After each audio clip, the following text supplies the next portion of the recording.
After reading a number of books and watching the movie Walking Tall, many people believe that the story about Buford Pusser is true. Let me give you some examples of why it's not.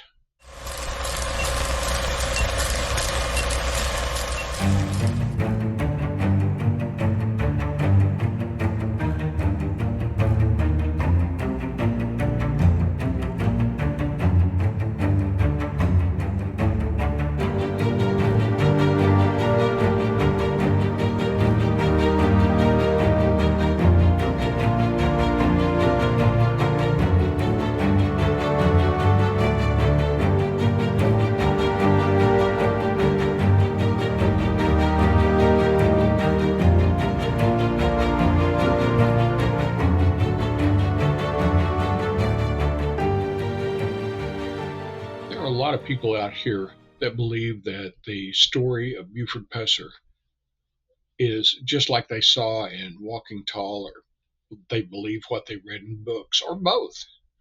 Well, today, a fellow researcher, Arnie Hardy, and I are going to give some good examples to show that it's not a true story. And with me today is Arnie Hardy. Arnie, can you tell us a little bit about your background? I've been in law enforcement for 38 years. Just retired from a police chief job up here in Ohio, and went into a different agency as doing investigations. So I'm still working at it. Um, got hooked up in the Pusser story, so to speak, over probably the Walking Tall movie back in the day, but I can't verify that 100%. But I probably sure had something to do with it. Buford was quite a guy. He got a lot of notoriety from the movie Walking Tall, and I think you and I both became interested in the story, having seen Walking Tall. But you and I both kind of researched this thing and found a lot of that can't be verified or backed up in any way.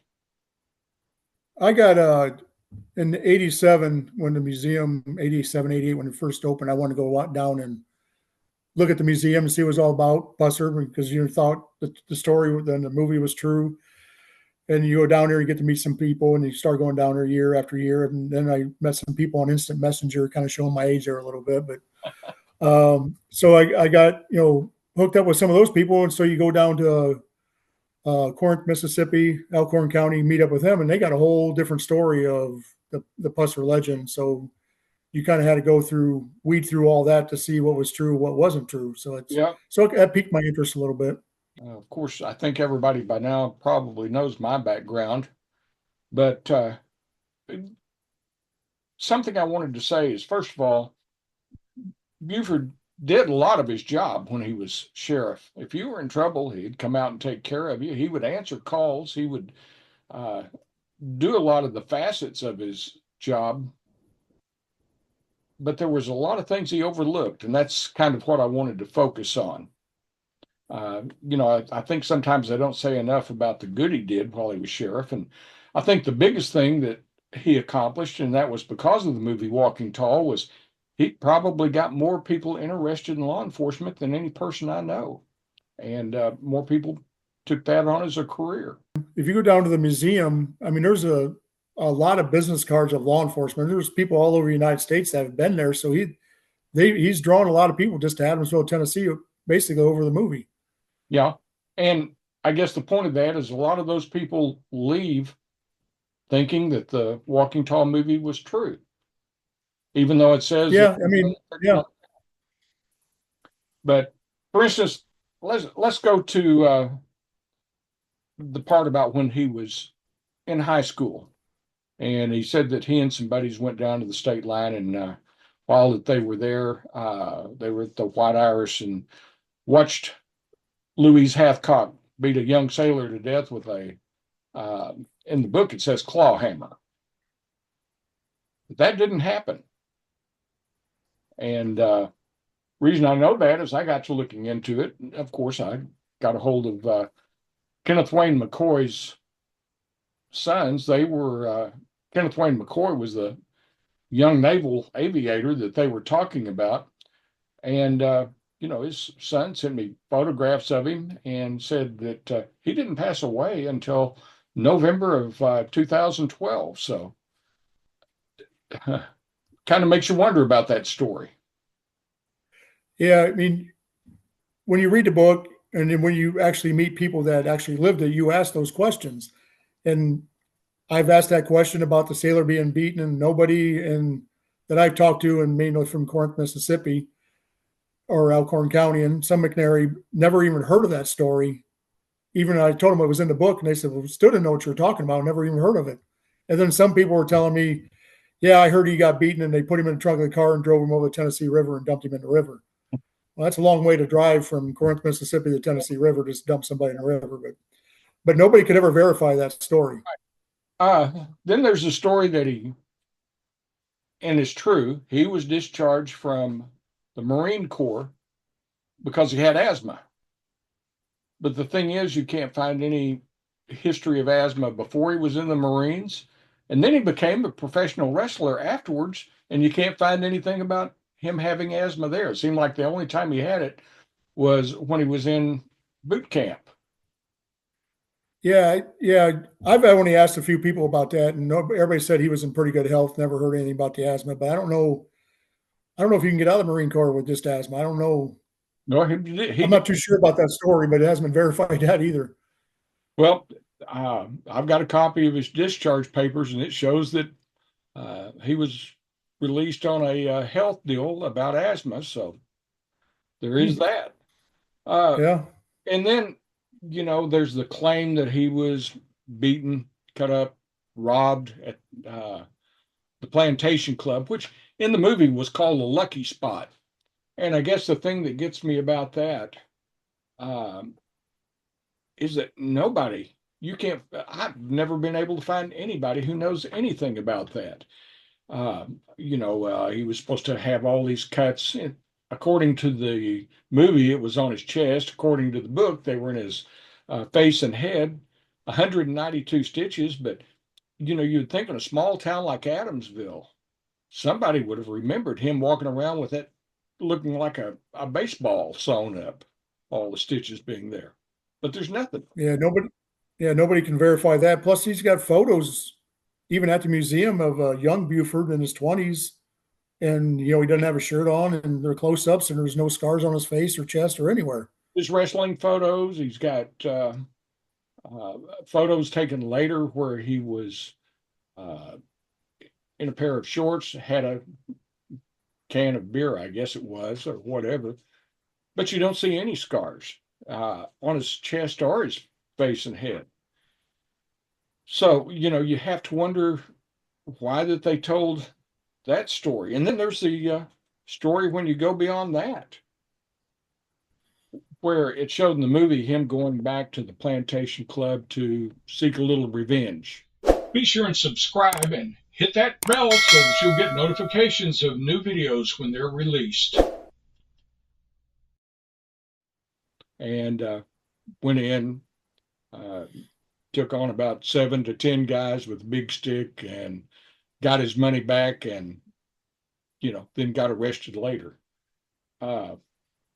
He did, as I understand it, and he did tell a reporter, Kathy Sawyer from Tennessean, that they perjured themselves in the trial by indicating that they had indeed robbed the place, but they were found not guilty in the hearing. So you look at that portion of it and say that part wasn't true either. Yeah, I read the article where he actually admits that he did rob the place, and they had friends up in Chicago or Illinois. I'm not sure what city it was in, but they forged a time card to show that they're still at work. Yep, they're still at work. So that story's not true. You go into that, and then that talks about when he returned from Chicago, moved the family, Pauline, Mike, Diane, and Dewana had just been born shortly before they moved back, and he went to Adamsville. Of course, he worked 2 or 3 little jobs before he got on at the police department.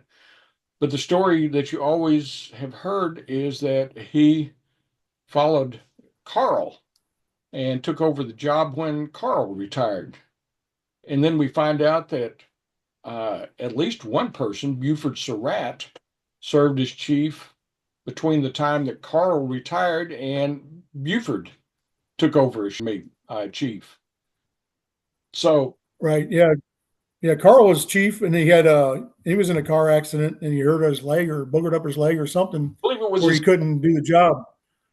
So he retired or whatever he did, got out of that job, and yeah, this Buford Surratt replaced Carl for a couple of years, and then Buford replaced Surratt. Yeah. But you don't hear that either in the story. No.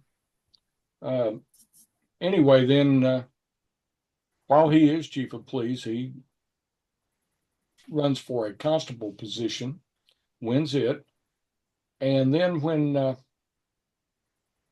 next sheriff's election comes around, he decides that he's going to run. And of course, Sheriff Dickey gets killed.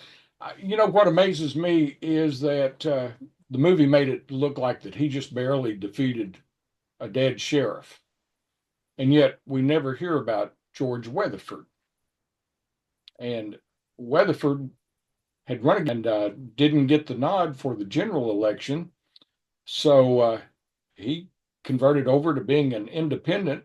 So when Dickey wasn't there to represent the Democratic Party, Buford already had the Republican Party, so ran as an independent, and Buford only beat him by 288 votes. So the real race was between Weatherford and Pusser. Right. Weatherford, he was just a insurance guy. He was a painter. He was a jack of all trades, but he was never in law enforcement. He was a mechanic. And yeah, he's just a jack of all trades, and now he's running for sheriff and barely beats a guy who was in law enforcement. Yeah. So that was kind of an eye opener when, you learn that. Then he gets into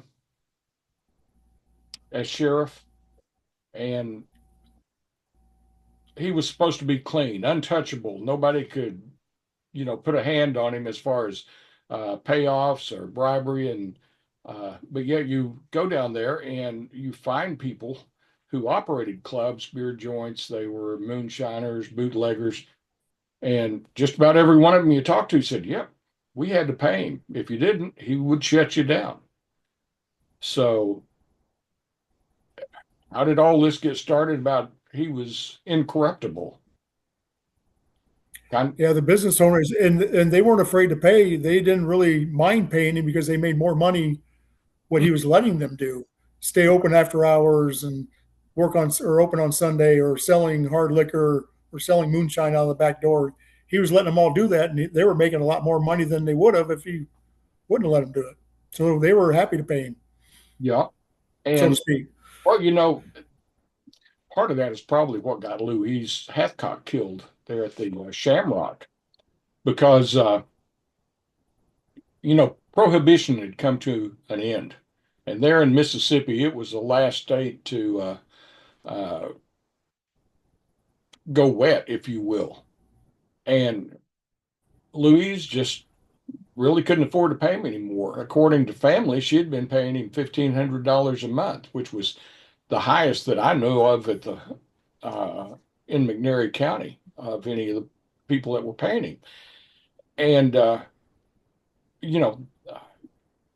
when you reach a point where you can buy liquor, beer, just about anywhere, why pay the sheriff to let you do it? He's no longer needed. Right. So, that's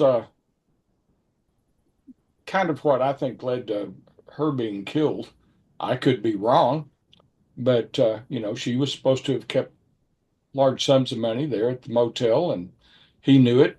He had been around, according to people, trying to talk to waitresses at the restaurant, such as that, find out where she might keep her money. And of course, nobody knew. Nobody would tell her or tell him. And next thing you know, when the IRS is about to step in and take the properties because Jack had not for years paid taxes. And I think Buford realized the big paydays here are over, so maybe that was the reason that he can't kill Louise. Yeah, he had an opportunity to. He had to know that the IRS was involved. I'm sure that was no secret to him that they were going to shut that down.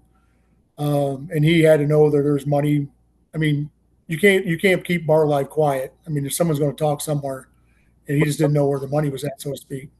Yeah, but I did have an interview with Hobart Bingham, who was the chief deputy of Alcorn County, and there was a gunsmith there. I believe his last name was Clark. Anyway, Hobart was called over to their residence one day, and the son took him down into the basement and says, "You've got to see what's down here."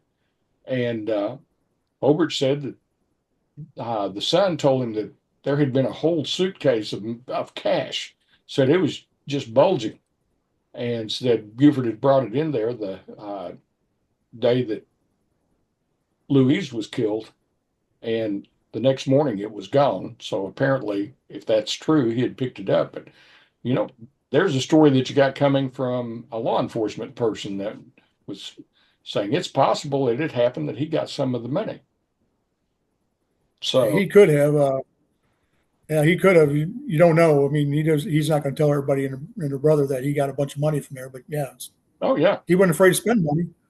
no, on cars, clothes, and firearms.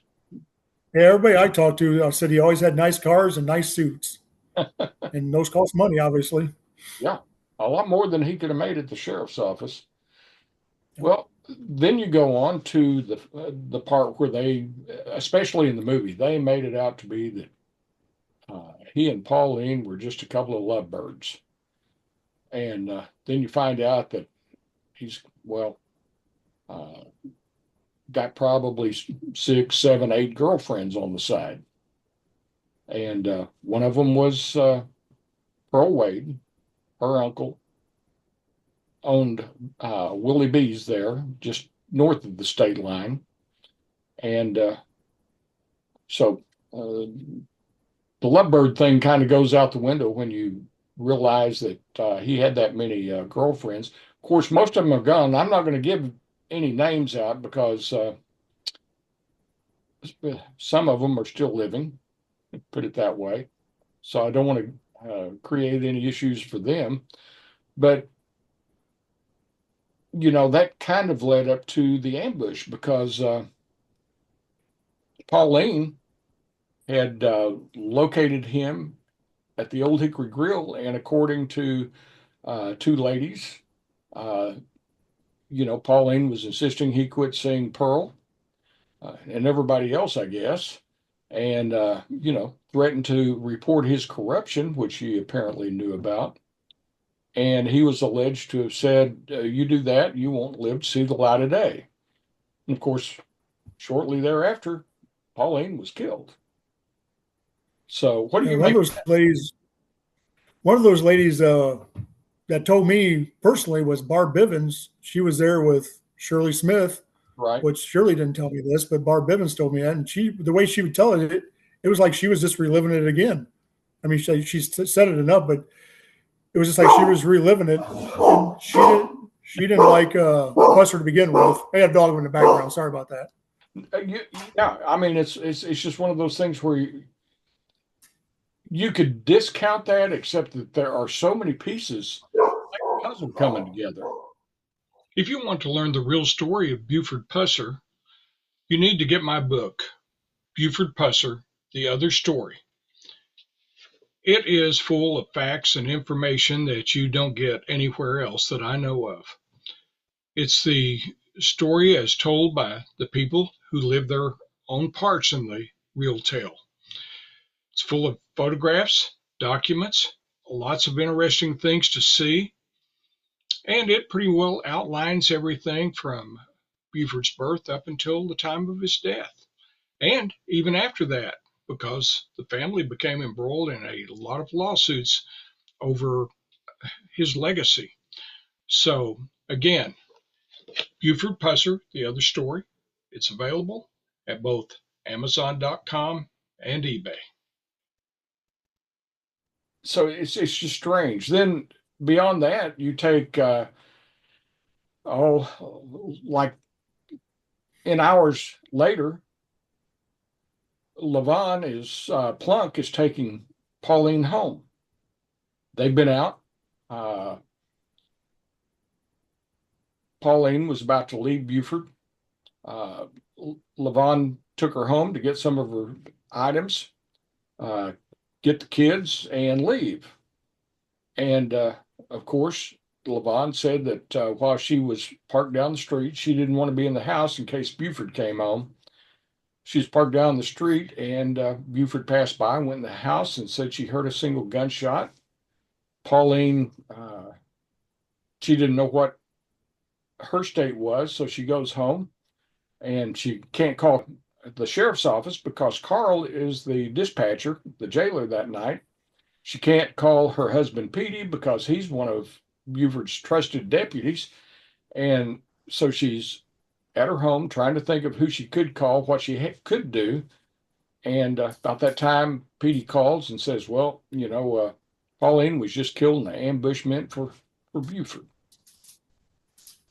So, And to go into that, with Diane being in the house when Buford shows up, here's the fight, here's a pop, here's the front door closed, and she looks out the window to see what's going on, and Buford's carrying Pauline to the car, puts her in the car, and then he turns around and starts walking. She thinks she tells me she thinks he's coming back to get her, and he crawls underneath the bed, but he never comes in.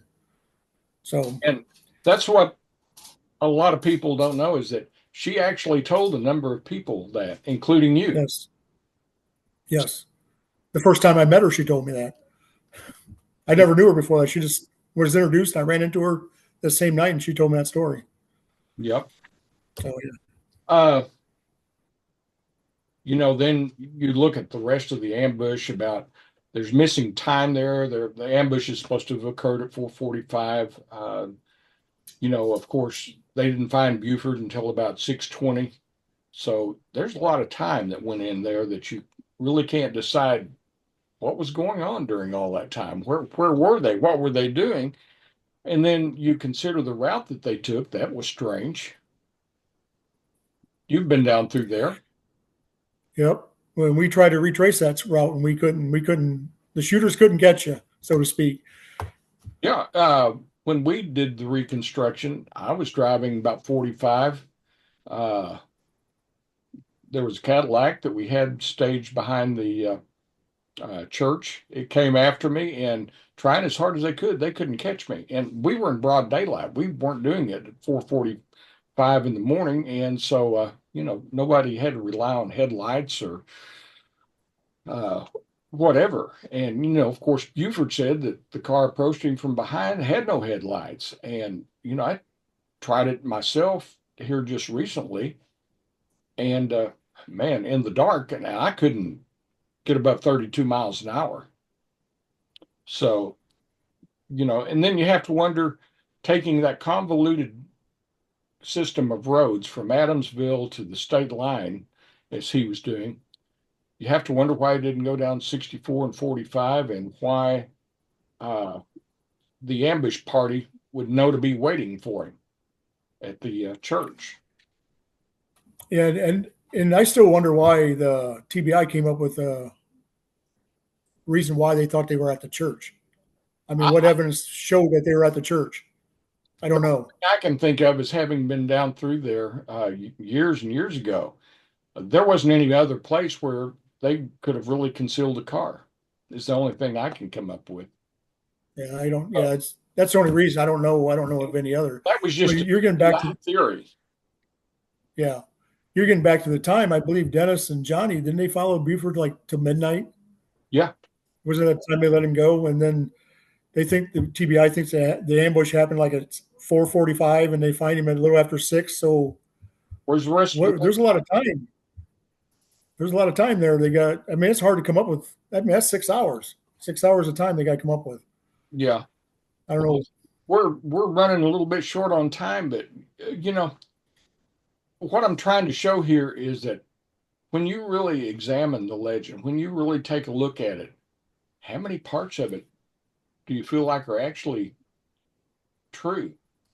I mean, there's just so much there, and when you start to dissect it, nothing seems to justify what Walking Tall, Buford, W.R. Morris, anybody else said. It just seems like the whole thing was fiction. And people challenge all the time about, we, didn't do the proper research or whatever. But this picture right behind you, Mike, of Buford leaning on that car. Yeah. So they say his jaw got blown off, his teeth are missing. I'm pretty sure that picture shows all of his teeth and his jaw's right there. And his stitches are still in his chin. Yeah. So where's his jaw getting blown off at? So that was another story that's been blown out. Oh yeah, we didn't even. That's fact right there. That's a photo. Yeah, it's really wild when you get to looking into it. Well, Arnie, we are about to run out of time, so I'm going to be shutting this thing down. I appreciate you being here. I appreciate your time. I appreciate having me on. Appreciate what you're doing. I appreciate all the research that you've done. So, and we haven't even never got into the FBI files yet. No, like I say, there is so much here that you can use to overturn the legend. It's not even funny. So yeah, unfortunately, it happened so long ago, and a lot of people are gone. That's the sad part. Wish I'd have got started on this a long time ago. Well, Arnie, again, appreciate it, and we will catch you next time. I appreciate you, Mike. Have a good one. Now, here's the thing that I would like everyone to consider. Now, while we can show instant after instant after instant of things that cannot be proven about the legend, all the podcasters, writers, historians, videographers that tell you that Buford was such an amazing man and his legend was true. Now ask yourself, what do they really offer you as proof that it's true? And I'll leave it at that for now. And we'll hope to see you again soon. Until then, just remember, truth has no agenda.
You have a good one.